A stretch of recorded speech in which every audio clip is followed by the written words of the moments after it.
Morning, Courtney. Good morning, Chief. We're getting no heat in the building. Oh, no. Oh, yeah, that's not good for me. I was wondering why you were all bundled up. Yeah. Not that I have any hair either, so it's really not going to matter.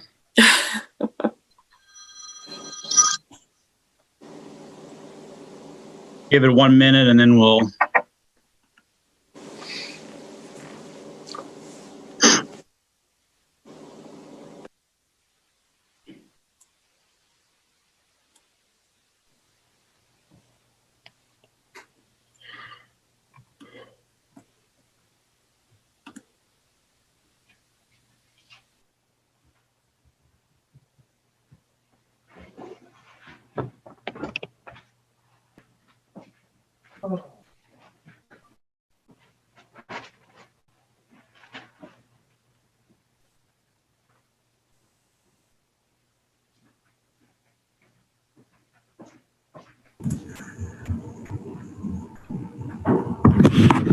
Morning, everybody.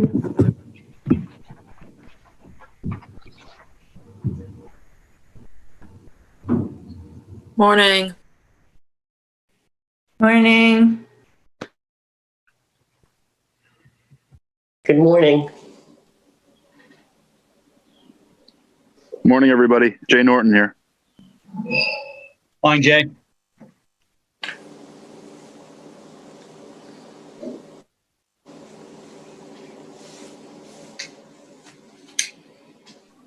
Alrighty, I got 10:02, Courtney. We'll get going. Sounds good. All right, all set. Thanks. Good morning, everybody. This is the Tuesday, December 15th, 2020 Emergency Management Team meeting. We're 24 hours away from a snowstorm and 10 days away from Christmas, so I think things are festive, as they say. Chief, good morning. Good morning, everyone. And I would just say welcome to winter. Very good. Second on the agenda this morning, it will be Hillary, and then if we do have Out of Cape Health on the call for any updates this morning. Morning, Hillary.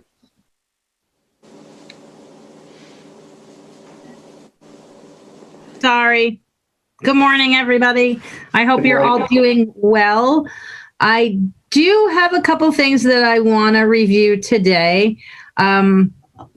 And I'm a little scatterbrained because I got an email last night that they were sending my children to remote learning. So that sent me for a curveball and declaring a snow day on Thursday, and the snow is not even falling and it's Monday night. So needless to say, I think it's a good reminder that we all need to be flexible and we need to adapt and understand that things are happening which are outside of our control, and we have to find ways to deal with them. And it's an extremely stressful time. So just a reminder that we do have help available through the navigator, through the well line, and I'm sure there are other avenues for help as well. So it's stressful for everybody. So that being said, I think the first thing I want to touch on is our case counts. And so we have 3 active cases still. However, in the past 2 weeks, we have had 6 positive cases. So that's more than we've seen. It's in line with what we're seeing across the Cape, obviously. On Cape, currently, we have 3 towns in the red. And to turn Wellfleet red, we would need 10 cases in a 2-week time period. So the state pulls the numbers from Wednesday or Thursday in the middle of the night. And so it's a possibility. We seem to have a fairly steady count at 3 active cases. Some come on, some go off. Which brings me to the next part about quarantining and isolation, because I don't know if you've all heard, but they've changed the quarantine requirements from the strict 14-day quarantine to there are 3 options now, and I have to get my cheat sheet out because one can't possibly remember all of this. But there's an option for a 7-day quarantine, a 10-day quarantine, and a 14-day quarantine. Depending on whether you are able to get a PCR test and depending on what day you get that test. So I am going to send something out to all of the staff very shortly that outlines what the procedures are. I think it's too complicated to rattle off here, and it's just going to make people nuts. So I ask that you all read it, have your staff read it, and if folks have questions, call me, and I'm happy to walk through it with, whichever staff member is affected. But know that that's coming to your email any day now, probably by the end of today, because I think it's pretty relevant. So that's hot off the press, the new quarantine. The other thing we can touch on briefly is the vaccine, which I think we've all heard is getting rolled out. It's arriving in hospitals. And so we do have a phased priority list of who and when folks are getting vaccinated. So just briefly, phase 1, and I'm going to read this down in order of priority. So these folks can expect their vaccine between now and February. And that's our healthcare personnel, clinical and non-clinical, doing direct care with forward-facing COVID patients, and forward-facing care means they're interacting with COVID patients day to day. And we're also going to get our long-term care facilities, rest homes, assisted living facilities, then police and fire and emergency medical services. So you're in that first tier. Congregate care settings, home-based healthcare, and healthcare workers. So that seems to go phase 1, December to February, with our most critical folks who have the most interaction with COVID patients. Phase 2, which we expect will start sometime in February and run till April. Again, this list is in the order of priority. We have individuals with 2+ comorbidities, which are the high risk for COVID. So obesity and diabetes would be a situation. Early education, they're talking about K through 12 students, grocery store workers, utility workers, food and agriculture, sanitation, public works, and public health workers. And then after all those folks are our 65+ individuals and individuals with 1 comorbidity. And then in April, we are assuming we will move on to phase 3 when the vaccine would be available to the general public. So it's hard to wrap your mind around that. It takes us several months out, but I think it's giving some of us a little bit of hope that things and restrictions might begin to loosen up as more of the population gets vaccinated. So that's out there as well. If anyone has questions, I'm happy to take those. And the third thing I want to touch upon is testing. And so we're still having trouble getting testing out here on the Outer Cape.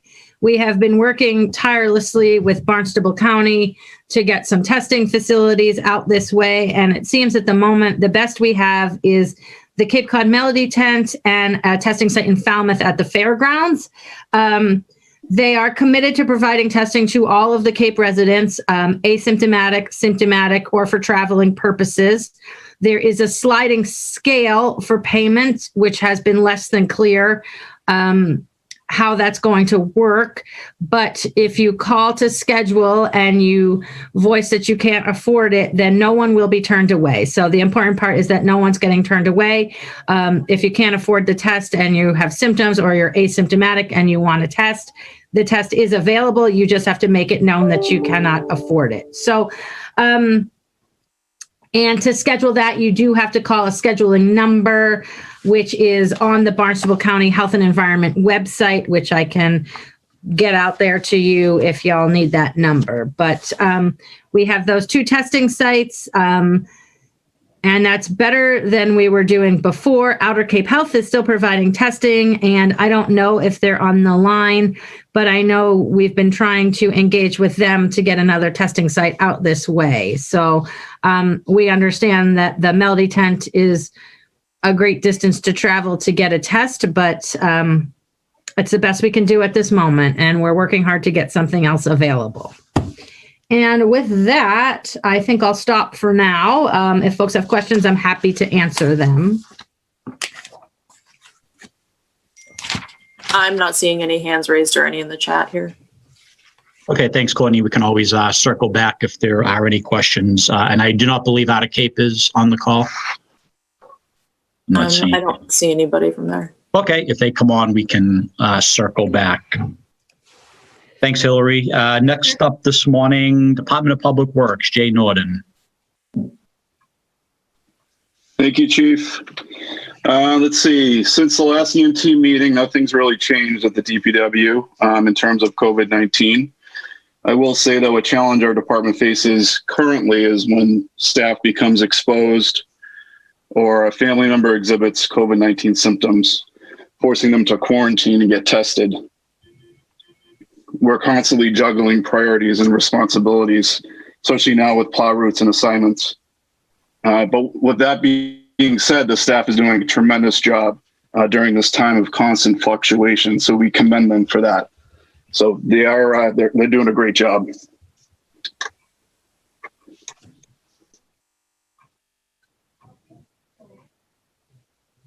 All righty, thanks, Jay. Any questions for Public Works this morning? Unless Jay, you I'm done? sorry, Chief. No, sorry, I became muted again for some reason. I thought that was just pretty quick- abrupt, but No, I got a couple more things. Sorry. okay. Let's see. So obviously the highway department's preparing for the impending storm. It's looking like it's going to hit us around Wednesday night to get about between 3 to 6 inches. So all the plows and sanders are ready to go for that. We did receive $5,000 from Maya last week for the UVC applications for HVAC systems. So we're currently looking where to implement those in town. So it'll be a good start to, monitor the effectiveness of these systems. The facility division's doing a fantastic job staying on top of sanitizing town facilities and office spaces. So we commend them for that. And lastly, we are advertising for a Highway 4 person. That's currently in the Cape Cod Times and on the town website. So anybody has in mind, those applications are due by December 23rd. And that's all I have, Chief. Okay, great. Thanks, Jay. Any questions for Public Works at the moment? I just had a question, being the new kid on the block, about what the decision-making process is in terms of closing town facilities because of snow. How is that decision normally made?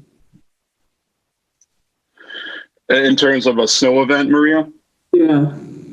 Usually we'll be in touch with you, before the storm and give you kind of an outlook of what we think is going to happen. We're also in touch with the Nauset School District. So, I'll be in touch with the superintendent of schools in terms of their closures. But usually it's just kind of we just keep open communication. I don't know, Chief, if you have any other input on that. No, what typically happens if the event happens off hours, our patrol staff will call out Public Works once the roads become in need of treatment. As far as town buildings, I know the past administrators have used the school district as a bell measure that if the school's canceled, then we will close town buildings for the day for staff.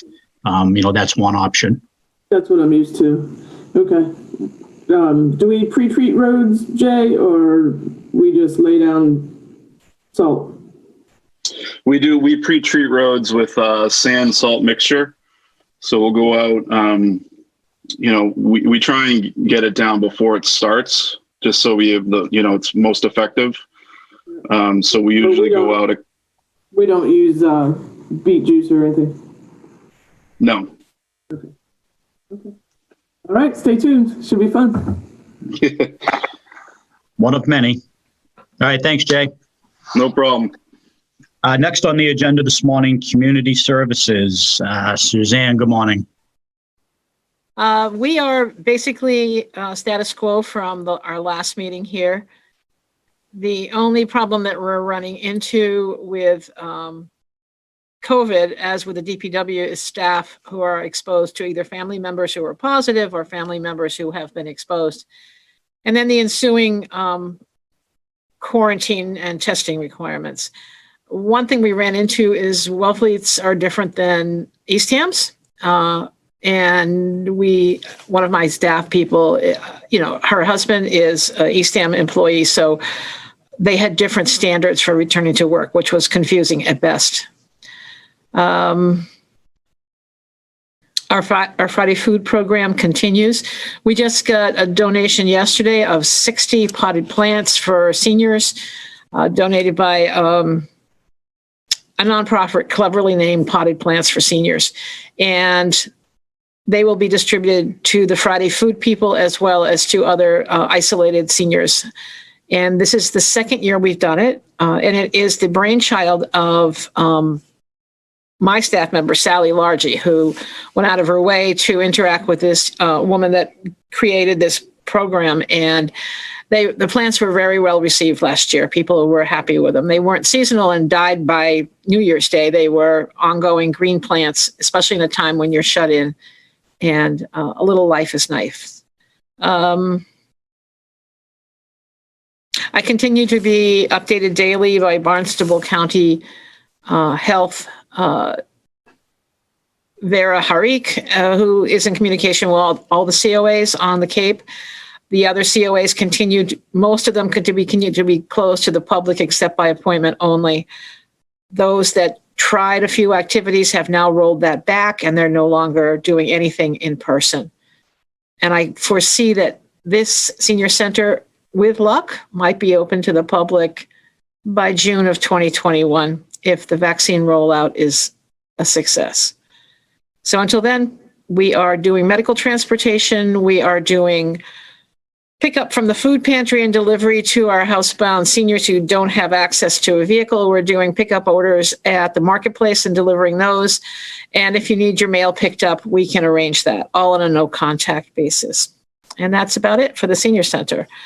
Beaches are very quiet this time of year, so I have no COVID updates for those. And the voucher program under the Social and Human Services, a number of parents decided in September they were not putting their children into preschool, and now, even though their child had been accepted into the voucher program, and now I've got 3 or 4 who've decided they will be putting their children into a preschool, so that that's sort of a moving target right now is the voucher program. And aside from that, everything's quiet. Thank you. Great, thanks, Suzanne. Any questions, Courtney? Nope. Great. Becky, Recreation. Morning, Beck. Can you hear me? Okay. We can hear you. Okay, good. Good morning, everybody. I have some updates from the Recreation Department. So the department was happy to participate in the Wellfleet Police and Fire Toys for Tots event on Saturday, December 5th by providing live music and chocolate Santas and candy canes at their stuff cruiser and ambulance event. So that was very festive, and we were happy to help out with that. Extensive planning is underway for the following activities. We'll begin after Christmas break as we navigate the changing protocol for opening and what we can do. Live Saturday hikes are planned. After school Running Rascals program is planned. Virtual classes in art, cooking, capoeira, yoga, pottery, live streaming of local bands, and a virtual community showcase, and virtual bingo we're going to try. Let's see. Activity fun packs will be handed out to elementary school students during the upcoming school vacations. And if any community members would like to teach a virtual class or stream a performance, please contact us at the rec department.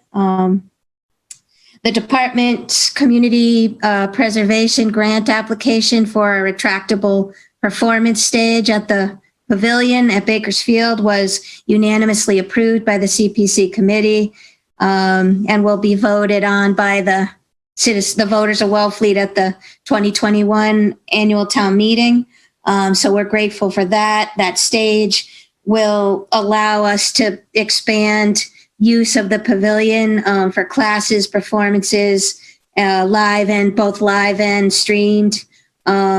And we're also planning on utilizing it in the shoulder seasons as soon as the weather gets warm in the spring and then into the fall to utilize that resource. will be really a great asset to our programs. The tennis and pickleball nets have finally been taken down for the season, despite being very crowded. This past weekend, we decided that with the impending weather, and we're better off just closing them to prevent damage to them. But the playground and the skateboard park remain open under the current guidelines and continue to get extensive use when the weather permits. So hopefully we'll be able to leave those open to the public as long as possible. And glad to see it being used, and glad to see people still following the protocols and wearing masks and social distancing and using the facility safely. So we're grateful for that. And that's about it from Rec Department. So thank you, Chief. Great, thanks, Becky. And again, thanks to Angel and the staff and the music during the Toys for Tots event. I think it added a new slant, a fun slant this year that hopefully we can continue going on. Yeah, we hope so too. I thought some of the dancing was going to go out on the Route 6, so I wasn't sure if we were going to contain it to the parking lot. Any questions for Rec? Suzanne, you have your hand up? I had something I forgot once Becky's finished. Okay. I don't see any questions though. All right, go ahead, Suzanne. I forgot to let you all know that we are continuing through Channel 18 to offer our exercise programs with Melissa.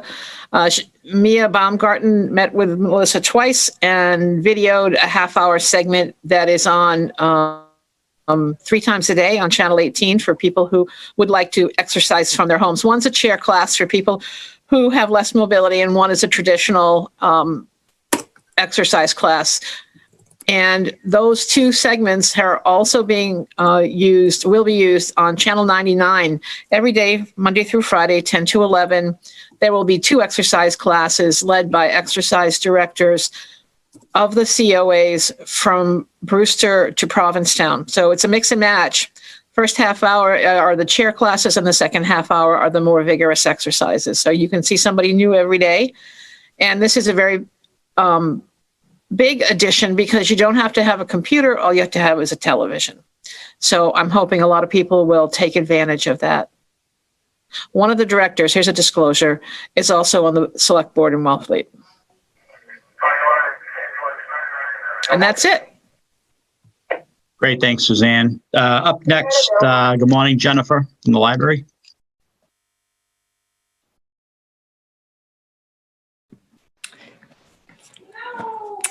Hi, from the library. We are over here. We were making plans to move into our next phase of having limited access to the public just when the numbers started going up and all of the libraries in the area closed their doors to the public. So I was glad that they did that. There's probably only maybe 3 or 5 libraries in Clams now out of the 35 that have any access to the public now. And so we will reevaluate that after in January, after the holidays are over, and see how things are going. Because certainly that's not appropriate to do now. Other than that, we are moving ahead, along with all that we have been doing, providing materials to the community, print, non-print. I urge people to use our resources on our website. May I remind you at this time that we have right on our homepage access to the consumer version of the New York Times. We have the Cape Cod Times Daily Edition, and we have lots of electronic resources, as well as curbside of all of our materials and materials from other Clams and Massachusetts libraries.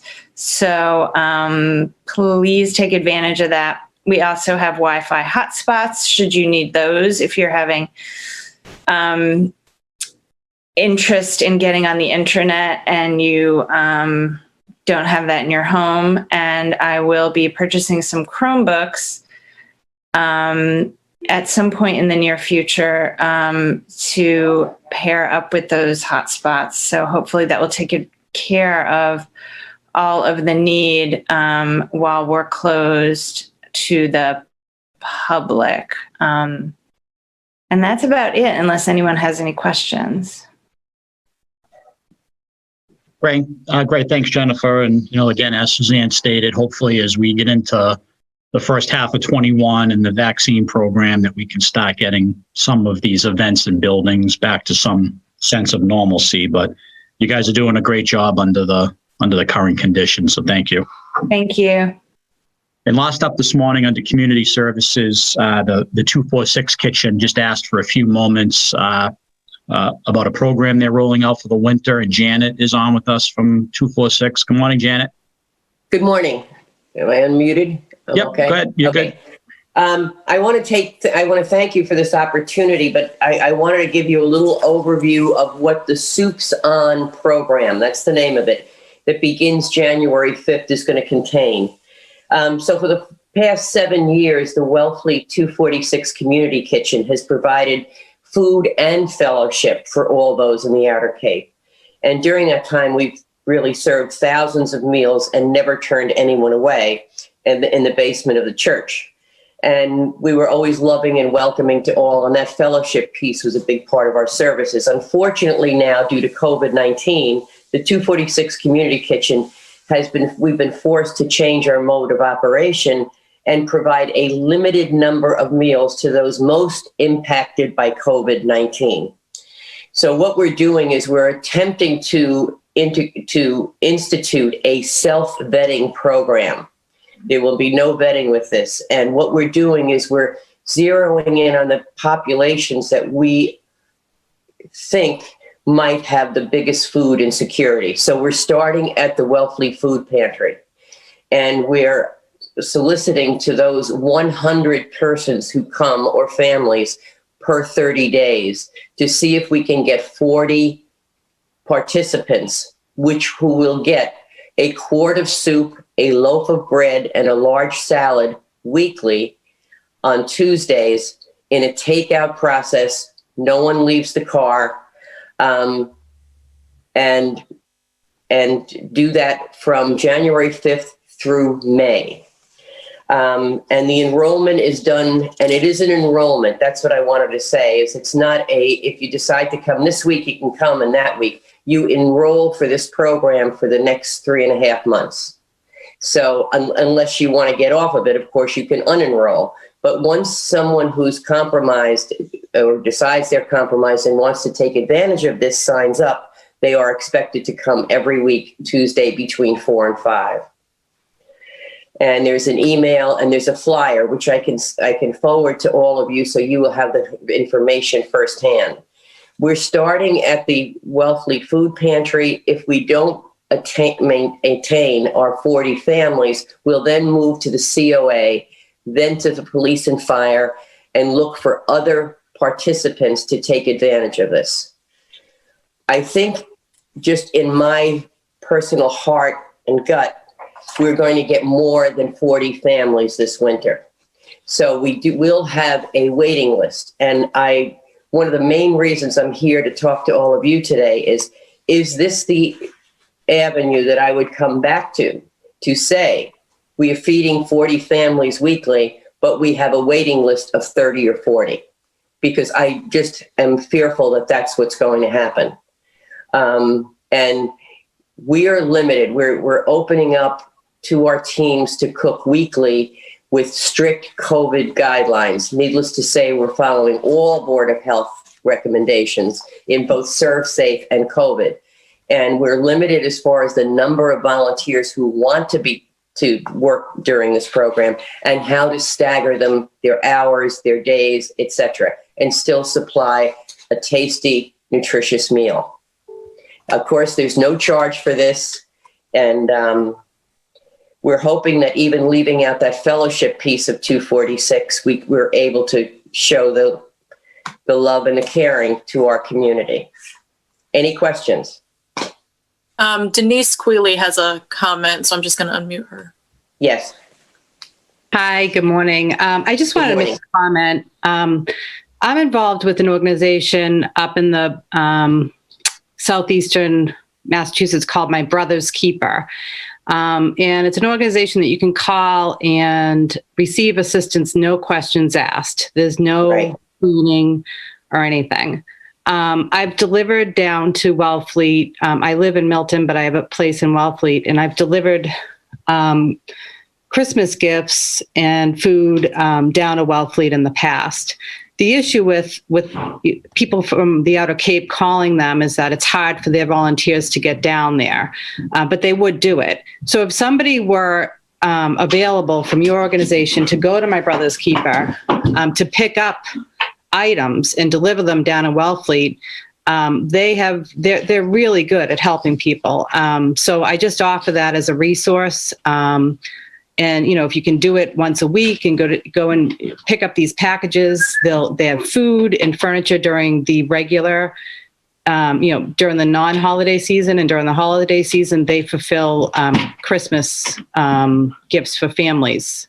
Again, no questions asked. So I just wanted to offer that as a resource. Thank you, Denise. I will get in touch with you or somehow get you my email so we can follow up with this and see if we can, partner with you in some way. I'd also like to mention that I am partnering with Trudy and Kristen at the Common Table and many other people who are providing services in Wellfleet. And we anticipate that our 40 families, in order to achieve the fellowship piece, we wanted to use our bags of food, our little bags of soup and bread and salad, to give upbeat messages, to give specific messages to people of services that might be there, that might be something that would help them through the winter. So know that we can be that vehicle of communication for anyone that wants to get a message out to these folks. But again, my big question this morning is, if we get a waiting list and our deadline is the 23rd of December, we hope to have our 40 families all signed up by then and enrolled in this program.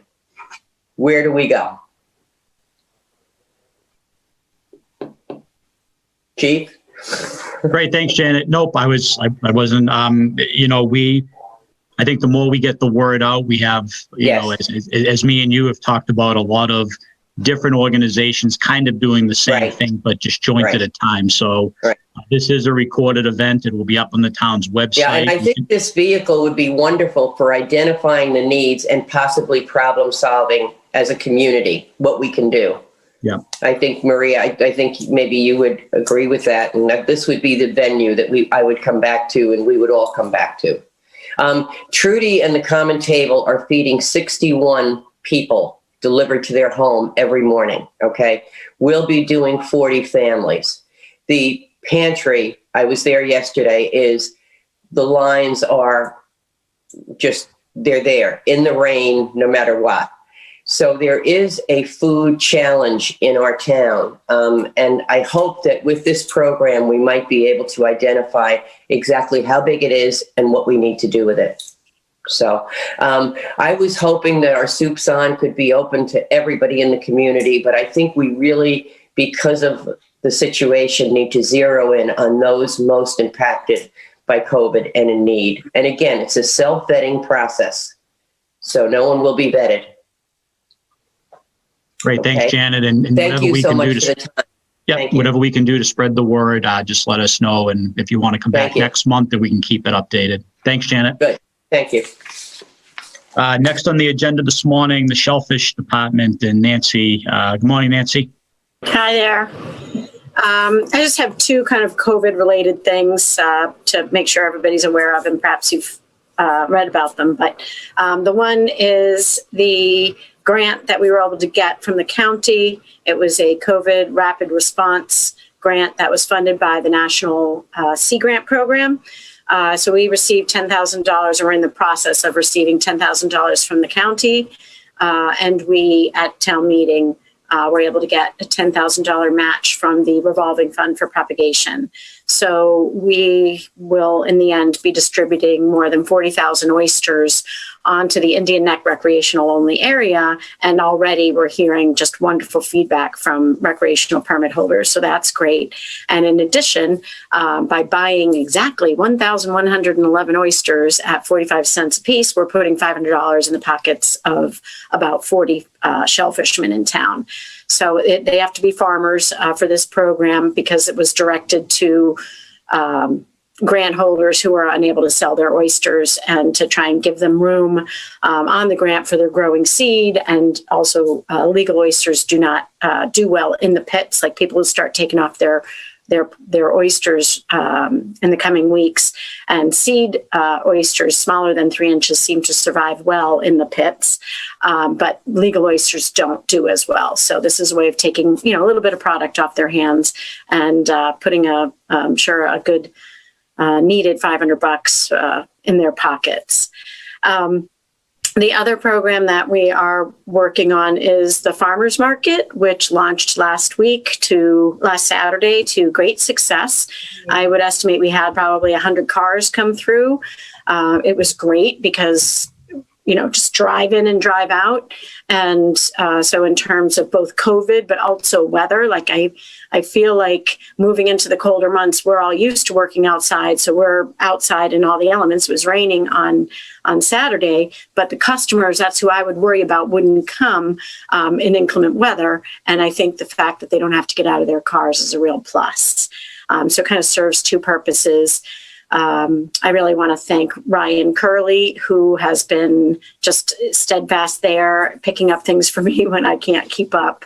And Jenny Parker from the Wellfleet Shellfishermen's Association just came up with the idea of why don't we just do it through our website. So they've been able to create profiles, or she's been able to create profiles on the Wellfleet Shellfishermen's Association website. And that way we have just one place to direct people for advanced sales. And once they get on there, they can choose between a wild oyster and a Holbrook oyster and different farmers. So each one will have their profiles up there. And I think it'll be fun for people to kind of mix and match each week, kind of like the Taste the Miroir that the Oyster Fest does, explaining how different areas of the harbor produce different tasting oysters. So now people can have fun doing that on their own. And Holbrook Oyster really stepped up, taking on basically all of the risk and all of the reporting, all of the paperwork. So we've been working very closely with them too. We will do it again this Saturday. And we already have had a couple of new people sign up, which is encouraging. And then I think we just, due to everybody's schedules, and we'll do some PR around this, but we're not going to do it on the Saturday after Christmas. We're going to shoot for the Wednesday between Christmas and New Year's. So we'll kind of focus on this weekend as the Christmas market, and then the Wednesday, the 30th, I believe it is, for the New Year's Eve, New Year's Day market.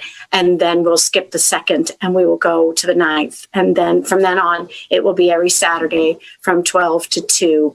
And for the time being, the pier seems to be working out. I think we got a little backed up with traffic last week, but we already have a workaround, and the DPW has been great, just working with us to set up how the flow will go logistically.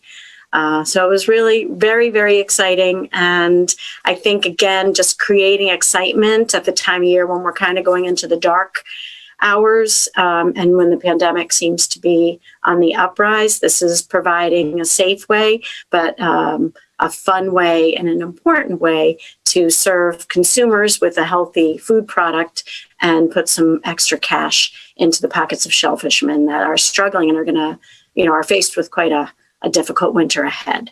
So spread the word, put it out on your Facebook pages. I try and share on the Shellfish Department's Facebook page. So if you could share from there, that would be great. And we'd really appreciate it. And get the word out there and get some sales going. Thanks. Great. Thanks, Nancy. And great job again. That was a huge success on Saturday. And I'm sure more to come. Yeah, I hope we don't need your help. If you do, we're a phone call away. So give us a call. Okay. Courtney, any questions for Nancy? No, just Hillary has her hand up whenever you're ready. Go ahead, Hillary. I just wanted to give out the number to call to book a COVID test. If you're interested in going to the Melody Tent or to Falmouth, You do have to make an appointment in advance, and the testing line is 508-862-5595. Okay, great. Thanks again. And 508-862-5599 for COVID testing up at the Melody. 5595. 5595. Great. Thank you. I'd be the first one to mess it up. It's all good. Great. Yeah. Morning, Chief. Good morning, Chief. Good morning, everyone. I just want to, my hat is off to Nancy and to Ryan and to the folks that, and Jenny Parker, the folks that have really worked on that initiative. I'm hearing really, really positive things about it. And particularly this time of year, I can see where it's definitely needed. From the fire, so again, congratulations and sincere thanks for all your work there. From the fire department standpoint, we've just had to do another update, a revision of our protocols, which have essentially are required by, again, the state in order for us to maintain our OEMS ambulance license and certifications. So the building is basically into a lockdown status again. If one must conduct business, we ask that you give us a call. We'll try to do it remotely if at all possible. But essentially, access to the public is limited to the lobby only. And again, these are requirements that are put on us by the state. So we really don't have a choice at this point. Anyone that absolutely has to get into the building, obviously would be required to wear a mask. We have a log taking name, date, what the business entails, and a phone number. So that's where we're at. Again, all our EMS product protocols have been revised as recently as less than a week ago. Just a personnel update. We have one person out on long-term for surgery. We are down 3 other positions. I have been given the authorization to start to fill those positions. So we will start a recruitment process very shortly. Right, and I know it's not the best timing of the year, but this is what we need to do. We have adequate PPE, and again, around the first of the year, we'll be working on procurement of various medical and rescue equipment that was approved at the September town meeting. We're also assisting the beach department and working with them to get their radio repeaters installed for the lifeguards, so that every Oceanside Beach will have a radio repeater that will enhance the lifeguards' ability to communicate with the fire department, the police department. Again, this is not a cell phone tower or anything to that extent, but this is really out of the ability, need to better communicate over the radio system, and we're optimistic that that's going to work out well. And I think that's all I have, Chief. Great. Thanks, Chief. Any questions for the fire department? Nope. Great. Moving along on the agenda, under the police, Lieutenant LaRocco is going to give an update on some events happening here at the department. Thanks, Chief. Good morning, everyone. Just a couple quick updates. As far as COVID and COVID-related items, we still have plenty of PPE, personal protective equipment. If any department needs any, as we've said in the past, just either let myself or the chief know, and we can get that over to you.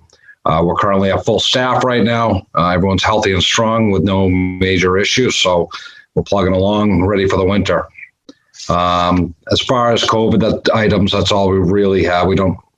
Everything's maintaining at the moment.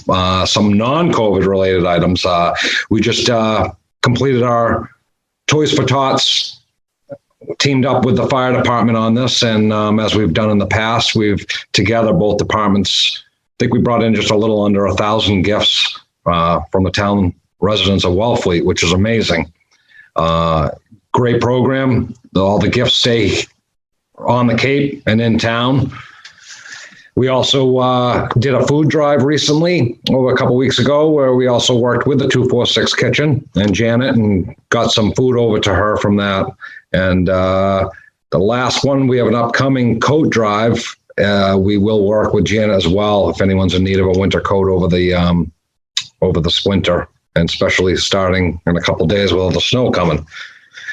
The last thing, I thank you again to Becky with helping out with the rec department on the Stop a Cruiser and ambulance event we had at Dunkin' Donuts. That was great, a lot of fun. Officer Allen and Teresa Townsend from the fire department did a great job. Also, thank you to JB's Pizza, who actually dropped off a bunch of hot pizzas to everyone that was out there on that cold day. So that was appreciated. Last thing we have that's coming up, the Wellfleet Police Relief Association is putting together a Secret Santa program, or we put together a Secret Santa program for the kids in town this year. We had a sign-up program, and we have about 70 kids that signed up, and our officers are going to come in on Christmas Eve during the day, and we're going to hand deliver these gifts to their door as a little surprise for them. Hopefully give them a little holiday cheer. I think that would be well needed this year. So, and then the last update I have is back in October, I applied for we applied for through the Office of Grants and Research, the Municipal Roads Safety Grant, and received a $12,000 grant that will be used for a couple different things. It's used for the road safety, extra patrols on the road, and also we put in for a well-needed piece of equipment that we've needed for a while, which is sorry, I just lost it. It's the speed radar sign, which we will be able to use that and move it around to other side streets where we've had a lot of complaints over the years on Cove Road, and we'll be able to just post it up, and it'll help reduce speed on some of these side streets in the summer. And so we got that grant, and we'll get the funding shortly and be able to order that piece of equipment. And that's about it, Chief. Okay, great. Thanks, Lieutenant. Any questions for the police side this morning? I'm not seeing any. Great. And thanks again. I mean, Officer Michael Allen has really taken these programs along with other staff, the Secret Santa, the Toys for Tots. And, I think we're all doing our part to get through the winter, the holiday season, and bottom line, just to put a smile on these kids' faces. Along with Hillary, I found out Sunday night that my kids are going full remote just due to COVID at the moment. So it's tough. It's tough times right now. And, just wrapping up on the police update, again, please keep an eye on family, friends, neighbors. We have a lot of resources from emotional needs to social needs to food, so please, reach out and we will get you in contact with whatever support agency is out there. And our department's first responders have been in daily contact through email with Department of Public Health and Barnstable County Health on a vaccine program for our staff. I'm guessing that this is very fluid, and when it does happen, it'll happen quickly. So we are on top of that, and we'll stay in contact with Hillary also as that starts to approach. So moving on this morning, Town Administration. Maria, good morning. Good morning, everyone. I don't have anything new. I think more than anything, just keeping everybody flexible. We're just continuing to monitor things, and, Hillary and I check in from time to time. We're, probably at some point, these town offices, probably, if, we continue to see accelerated cases or concerns coming from the governor's office, looking at, letting folks work from home if that's how they're most comfortable, and they're able to do that for, administrative type staff. If folks need to be out because of either, an exposure or they need to quarantine, we are continuing to pay them, following the guidance from the discussions from the select board. So we're just trying to be as flexible as we can, and following along what the guidance is. And Hillary does a great job of making sure that I and everyone else knows, what the status of things is. So that's all I have. Great. Thanks, Maria. And again, as a department head, I can say that administration, along with the select board, has been fully, understanding and supportive of our needs and quarantining employees as necessary. So that is very well appreciated. Mike Travato, good morning. Hi, Chief. Nothing new COVID related to add, Chief. Just maybe I'll take the well, I've got so many department heads here. Just to mention that we just our new town accountant just joined us yesterday on staff, Heather Michaud, and hope you all will welcome her aboard. Thank you. Great, thanks, Mike. And again, welcome aboard to Heather, who began her first day yesterday here in town, and hope for much success there. Select board members, I believe I just see Ryan on this morning. Good morning, Ryan. Howdy, Chief. How are you? Good. How you doing? Pretty good. So the only thing that I would like to say that hasn't really been caught on yet is to really remind the community to avoid large holiday gatherings. I know how hard it is, especially this time of year. I have two very large families. Each gathering is usually at least 30 to 40 people. But we really have to consider what is appropriate for this year, and it's not just it's by not having a large family gathering. I mean, it is difficult, but it is the responsible thing for you and your loved ones to keep your loved ones safe. So I'd just like to remind everybody to take that advice into consideration for this holiday season. Even though there's a vaccine that's in the process of rolling out, we're still going to have a number of difficult months ahead of us until it reaches the general populace. So thank you. Great. Thanks, Ryan. Anybody else from town administration this morning? I believe I got everybody. I think that's it. Great. Any final comments, Courtney? Any questions in the chat? I'm not seeing any here. Nope. Chief Pauly, any parting words to see this morning, evening? I can't even get through the morning. No, other than to again, everyone, please stay healthy and look out for each other. And I will. Those of you that know me, some of you call me a pessimist, but I call myself a realist. In 6 days, the days will start to get a little bit longer. So as we approach the winter equinox, things are looking up, folks. Have a happy holiday. Great. Thanks, Chief. I appreciate it. The next scheduled meeting will be Tuesday, January the 19th. Again, as the Chief and all have stated, please stay safe. And also just want to take this opportunity again, this is Courtney's last meeting with us this morning. She will be moving on to the town of Dennis. But again, since March, you have been instrumental in these meetings, helping, organizing, and really just kind of keeping us on track. So sad to see you go again, but I'm happy for your endeavors in your future. So again, thank you very much. Thank you so much to all of you. And to Wellfleet. I'm going to miss you all. So thank you, everybody, and stay safe and happy holidays. Great. Thanks, Courtney. And again, everybody stay safe and just keep an eye on everybody over the holidays. And we will see you in January. Thanks again. Bye, everybody. Bye-bye.